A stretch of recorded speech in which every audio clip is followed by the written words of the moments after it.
Guarantee দিয়ে বলছি, এভাবে একবার করলা রান্না করে খেলে 10 বার খাওয়ার কথা ভাবতেই হবে।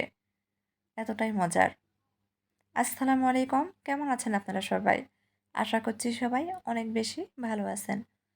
সবাইকে আবারও একবার আমন্ত্রণ করছি সাদামাটা রান্নাঘর অ্যান্ড ব্লগসের আরেকটি নতুন ভিডিও দেখার জন্য। আজকে আমি আপনাদের মাঝে করলার ইউনিক রেসিপি নিয়ে হাজির হয়েছি।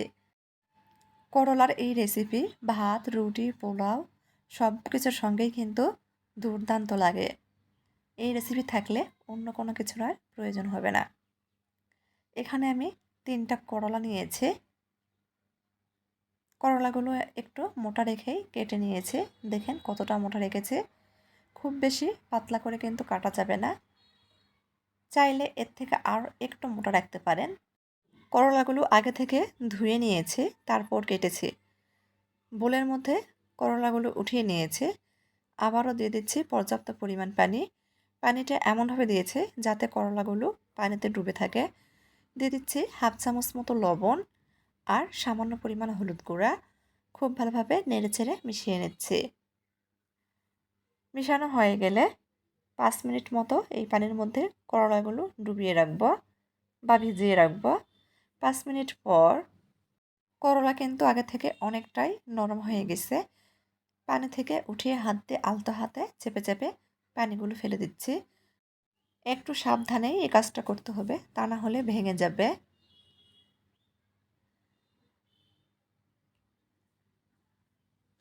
ভিডিওর মধ্যে কথাবার্তায় যদি কোনো ভুল হয়ে থাকে প্লিজ সবাই মানিয়ে নেবেন, ক্ষমা সুন্দর দৃষ্টিতে দেখবেন। করলার পানিগুলো চেপে চেপে ফেলে দিয়েছে। দেখেন এর মধ্যে কিন্তু কোনো পানি নেই। চুলার উপর কড়াই বসে দিয়েছে। দিয়ে দিব 2 চামচ মতো তেল। তেল ভালোভাবে গরম করে নিয়েছি। করলাগুলো দিয়ে দিচ্ছে। চুলার আঁচ মিডিয়ামে চেয়ে কমিয়ে রেখে 5 থেকে 6 মিনিট মতো করলা ভেজে নিচ্ছে। এই ভাজার মধ্যেই কিন্তু সেদ্ধ হয়ে যাবে। মাঝে মাঝে নেড়ে চেড়ে দিব।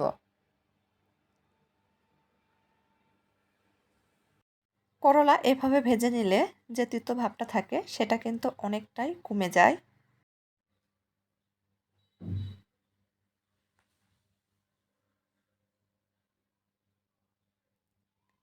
দেখেন কালার কিন্তু অনেকটাই চেঞ্জ হয়ে গেছে। আমি শুধু মাঝে মাঝে নেড়ে চেড়ে দিচ্ছি। 5-6 মিনিট মতো ভেজে নিয়েছি।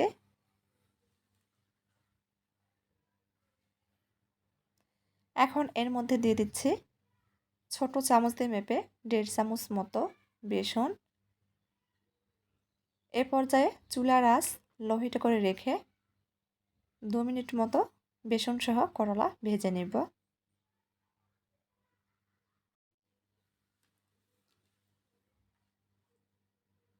আপনাদের কাছে অনুরোধ করছি এভাবে একবার করলা রান্না করে ঘরে দেখতে পারেন। ছোট বড় সবাই কিন্তু পছন্দ করবে। যারা করলা খেতে পছন্দ করে না তারাও কিন্তু অনেক মজা করে খেয়ে নেবে। ভাজা হয়ে গেছে, উঠিয়ে নিচ্ছে।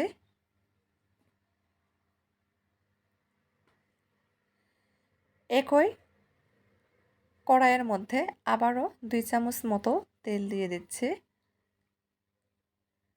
দিয়ে দিচ্ছি মাঝারি সাইজের একটা পেঁয়াজ। পেঁয়াজ এখানে মিহি কুচি করে ব্যবহার করছি। 1/2 চামচ মতো কাঁচামরিচ কুচি। পেঁয়াজ মরিচ কিছুক্ষণ ভেজে নেব। পেঁয়াজ মরিচ নরম করে ভেজে নিয়েছি। দিয়ে দিচ্ছি ছোট্ট একটা টমেটো কুচি। টমেটো সহ পেঁয়াজ মরিচ আরও কিছুক্ষণ ভেজে নেব। এখন দিয়ে দিচ্ছি 1/2 চামচ মতো আদা রসুন বাটা। আদা রসুন বাটা কিছুক্ষণ ভেজে নিচ্ছি পেঁয়াজ টমেটোর সঙ্গে। আদা রসুন বাটার কাঁচা গন্ধটা চলে যাওয়া পর্যন্ত।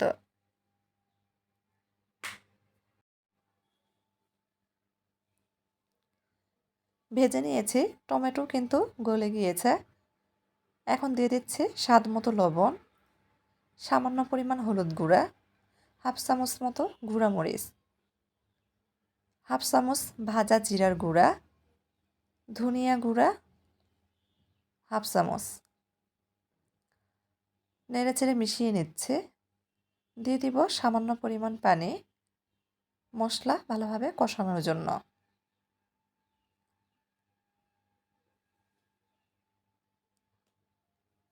মশলা ভালোভাবে কষিয়ে নিয়েছে, মশলা থেকে তেল ছেড়ে দিয়েছে। এ পর্যায়ে দিয়ে দিচ্ছে 2 টেবিল চামচ মতো টক দই। টক দই এখানে পানি সহ ব্যবহার করেছি। টক দই সহ মশলাটা আবারও খুব ভালোভাবে কষিয়ে নিচ্ছে। কষিয়ে নেওয়া হলে দিয়ে দিচ্ছি হাফ কাপ মতো পানি।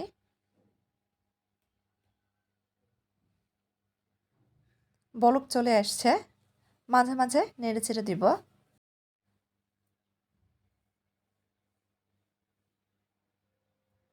এই পানিতে মশলাটা আবারও খুব ভালোভাবে কষিয়ে নেব।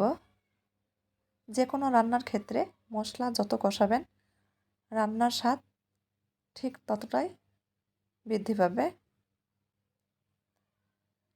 মশলা কষিয়ে নিয়েছি, মশলা থেকে তেল ছেড়ে দিয়েছে। দিয়ে দিচ্ছি ভেজে রাখা করলাগুলো। করলাগুলো কিন্তু সেদ্ধ হয়েই আছে, শুধু মশলার সঙ্গে 2 মিনিট মতো রান্না করে নেব। আলতো হাতে নেড়ে চেড়ে দিচ্ছি। কিছুক্ষণ রান্না করে নিয়েছি। দিয়ে দিচ্ছি বেশ কিছুটা ধনিয়া পাতা কুচি। এই পর্যায়ে আলতো হাতে নেড়ে চেড়ে দিতে হবে, তা না হলে কিন্তু করলাগুলো ভেঙে যেতে পারে।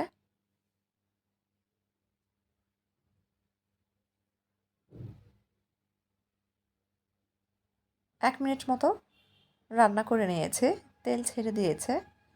চুলা বন্ধ করে দিব, উঠিয়ে পরিবেশন করে নেব। আমার আজকের এই করলার ইউনিক রেসিপিটি যদি আপনাদের কাছে একটু ভালো লেগে থাকে তাহলে প্লিজ সবাই চ্যানেলটি সাবস্ক্রাইব করবেন, লাইক কমেন্ট শেয়ার করে নিয়মিত চ্যানেলের পাশেই থাকবেন। পরিবেশন করে নিয়েছি, দেখেন দেখতে কতটা লোভনীয় লাগছে, মাশাল্লাহ। গরম গরম ভাত, রুটি, পরোটা সব কিছুর সঙ্গে কিন্তু জমে যাবে। খেতে কিন্তু সত্যিই অনেক মজার। তো আজকের মতো এই পর্যন্তই। সবাই ভালো থাকবেন। আল্লাহ হাফেজ।